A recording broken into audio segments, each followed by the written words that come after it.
All right, it's Opie and Anthony. You never know who's going to stop on by the studio. I'm like, look at this. I'm like shaking. This is really cool. It's David Cone, everyone.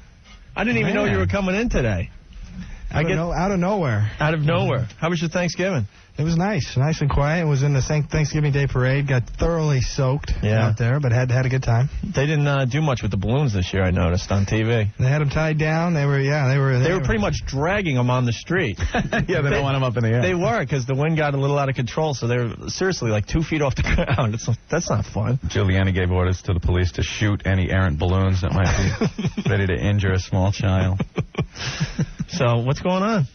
Not a lot. Just enjoying the off season, kind of reveling in the World Series, and got a new contract, feeling good about it. Well, first of all, congratulations on the World Series. That was absolutely great. Anthony, I got to ask you one question, though. Was George Steinbrenner drunk in the locker room? He was a little goofy on TV there. Rumors abound, yeah. They had a little too much Perrier Jouet. Sounded like that. I mean, yeah, best team in baseball, but he was like slobbering it. I did my little impression. This is the best team in baseball. He was all weepy. And he had his Crazy Eddie outfit on. We noticed. He's got the turtleneck and the blazer. Yeah. Yeah, you're wearing a suit today. I see that. Yeah, not by choice. I had another deal today I had to go to and dress up, and I'm thoroughly embarrassed to be here on your show in full attire here. That's all right. It's just weird to see you not in a uniform, isn't it? Like when you see a guy, pro ball player, not in the uniform. It is bizarre. It's a little strange. So what do you do in the wintertime when you're not playing baseball? Well, actually, I'm one of the few guys that hangs around New York. Most of the guys, live all over the country, all over the world, really. We've got Hideki heading back to Japan. We've got El Duque heading to Costa Rica. And I'm one of the only guys that's still around New York. I've kept my apartment here for years. And I really enjoy hanging around, going to some Knicks games, Ranger games. And no Knicks games this year. Yeah, I know. I'm kind of missing that. I can relate to that. I've been through that labor deal myself. Well, how do you feel being a player? You could probably relate to what the ball players are going through right now? Yeah, I really can. I think they're in a no-win situation. Rather, the average fan's not going to sympathize with the money that's going around. It's billionaires versus millionaires, and it's a PR nightmare. But from a player's standpoint, I understand you try to stand up for your rights, you try to stand up for free agency, and it comes across as asking for more money, and it's a tough situation. Do you feel like they're going to play this year? I think it's tough. I think the only thing the players can do is stick together, because everything the owners can do to them, the one thing they can is play the game. Right. So the players are the only ones that can play the game. The owners are still getting paid right now. They got their TV revenue in pocket, and a lot of the rest of the revenue's tied up in postseason. So right now the owners have the upper hand. Oof. It definitely puts a black mark on the sport, though. Like baseball got that whole stigma after the strike. It did, and we're still waiting for some of the fans to come back. We probably lost some fans for life over that situation, and I'm sure there's some NBA fans out there that feel the same way. This was a big year for bringing them back. Well, we talked to a lot of people, and they said between you guys having a great season and McGuire and Sosa and stuff, you kind of snuck back into baseball. This was a key year for you guys. Yeah, it really was. I mean, that shows you the damage that was done back in, it was 4 years ago, 94, and now we're talking about healing the wounds of the strike 4 or 5 years later, and it took 70 home runs and 66 home runs to get that done. And a great season by you guys. So, I've heard from fans, though, a couple of fans that call up, I'm not licking their shoes, those bastards ain't getting me back. And like 20 years from now, he's still going to be the same. I haven't watched a game since 1994. Yeah. So how do you communicate with El Duque and Arabu when they're on the road? Because they don't speak much English at all, right? Not a lot at all. I think El Duque's sandbagging us. I think he understands. That's the knob, right? It's no habla inglés. And Hideki's pretty sharp, too. I think Hideki understands some things, too, because he'll look at you, and when you're talking about him behind his back, he'll whip his head around and look at you like he understands what you're talking about. Yeah. And when you try to carry on a conversation, you can't get it working. It just must be so weird. I mean, don't they want to hang with you guys when you're on the road and stuff? Do they have their translators with them when you're out clubbing and doing whatever you're doing? Yeah, it's a little easier for El Duque because we've got some Spanish-speaking players. Obviously the whole Spanish network's a little easier. With Hideki, that's a real chore. We go out for sushi with him, and we try to get him in his element. And when he orders sushi, he just gives it one swipe of the hand across the board.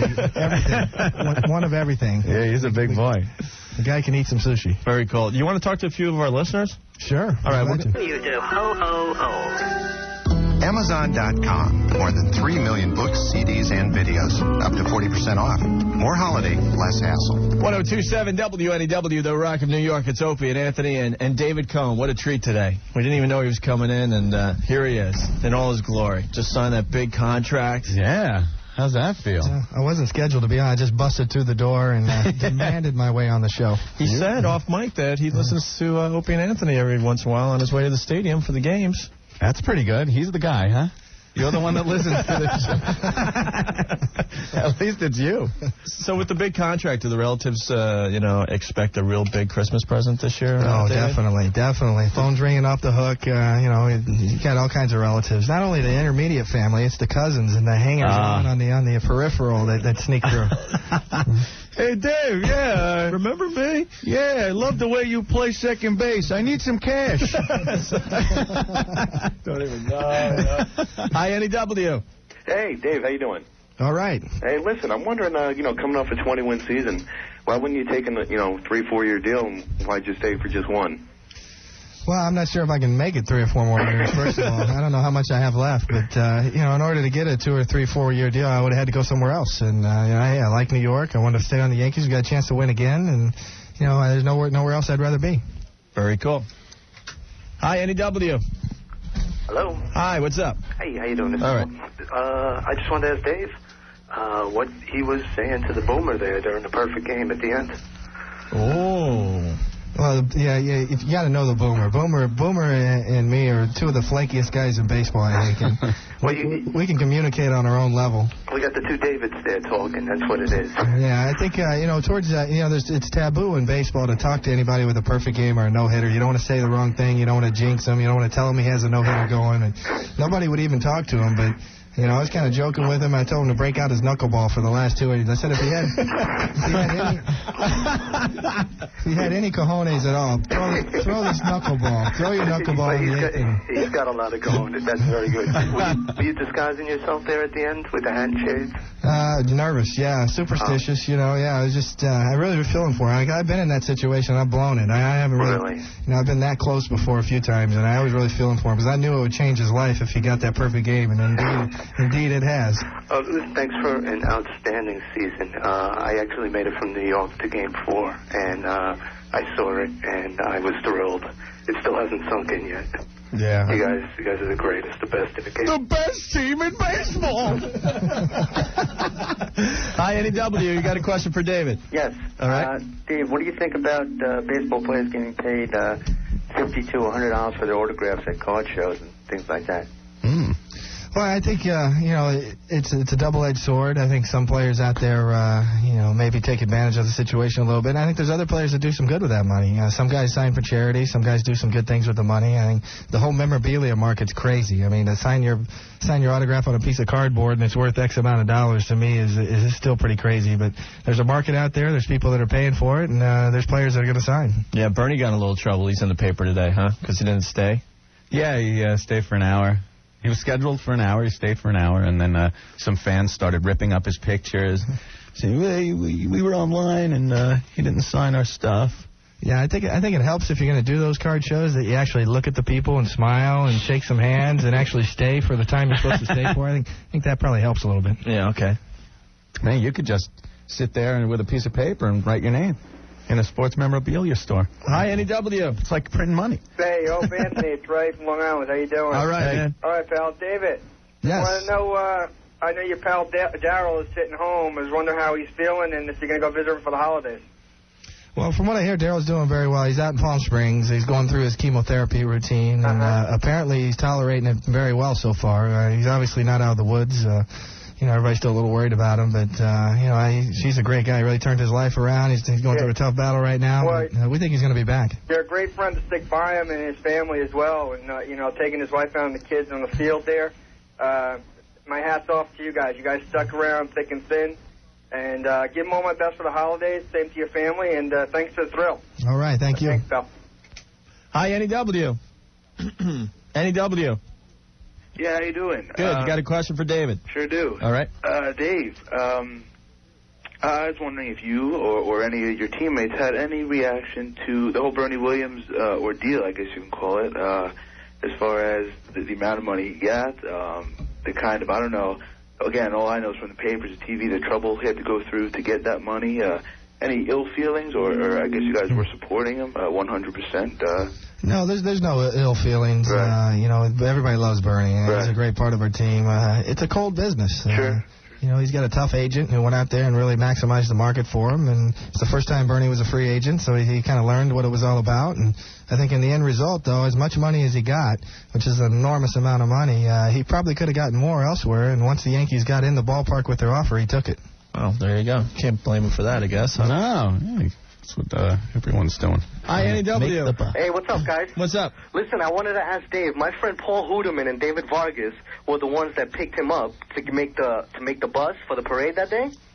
Yeah. Do you remember, Dave? Sure, Yeah. I remember. What was up with that? How were you running late, man? Yeah, what happened, Dave? What's up with that? Well, it was the night before. I was out with Shane Spencer, and he's the talk of the town, and we got no sleep. And it came time to go to the parade, and so we just wandered out on First Avenue and couldn't get a cab. And so I ran out in the middle of First Avenue and flagged down your buddies there in the middle of a moving van and hopped in the front seat. And Shane and I just rolled our way right up First Avenue into the Bronx. And it looked like a scene from the Ansky commercials. I'm telling you, the gear shift between my legs and couldn't get through. The cops wouldn't let us through. And finally we got through. And we brought those kids down to the clubhouse that drove us and met Straw that day. Strawberry came in. We got him some autographs. And believe me, we thought we were going to miss the parade. Yeah. Those guys saved us. And here at home, we're thinking you all got limo to the parade and stuff, and there you go. No, we had the Bronx moving van that brought us straight up First Avenue. Hi, NEW. Dave, how are you? Good, thanks. Listen, I was wondering what kind of music dominates the Yankee clubhouse. Is it Boomer or Boomer's Choice, or what? And what do you listen to? What's your favorite musical act? Definitely. Today, Boomer's pitching. You can hear Metallica blasting through the clubhouse. And right on. You can hear Joe Torre just cringing. Yeah, he doesn't look like a big Metallica fan. Joe's going back in his office and putting on the headphones and listening to Sinatra. So Boomer's got the Metallica cranking, and actually I mix it up. I'm a classic rock guy all the way. Grew up in the Midwest, and I'm kind of an old school guy. Zeppelin, Floyd, Yes, and all the oldies but goodies. The Who. I'm big into the classics. Like the albums you used to be able to clean your weed seeds out. The double Yes albums were perfect for that. Hi, NEW. NEW. Yeah, hi. Hi, you're on delay, so turn down your radio and ask David Cone a question. Thank you. Okay. Hello. Hello. Hi. They put the kids on the phone. What? Hi. I just have a question. Do you think that they're going to move Yankee Stadium? Good question. It is a good question. I was going to say, Jeter gets Mariah, and I get the 12-year-old. I'm 11 years old. Shows 35-year-old right-handed pitcher here. Hey, watch it, Cone. As far as moving the stadium goes, I'm not sure what's going to happen. I think everybody, deep down hopes the Bronx works out and they renovate that stadium and make the Bronx nice again. But there's some major problems there. Yankee Stadium needs a lot of work, and they need more parking. And anybody who goes there knows you try to go to the bathroom at Yankee Stadium, you got problems, and you try to park, you got problems. So it's a complicated question, and I hope they can work it out. Very good. Well, I think we got time for just a couple more, and we'll let you go there, David. Hi, NEW. NEW. Hit another one there. Hi, NEW. Hello? Yeah, you got a question for David Cone? Yeah, hi, this is Tom from Sherbrooke, New York. How you doing? All right. All right, I'd just like to say congratulations. It was a great season. It was a great win in the World Series.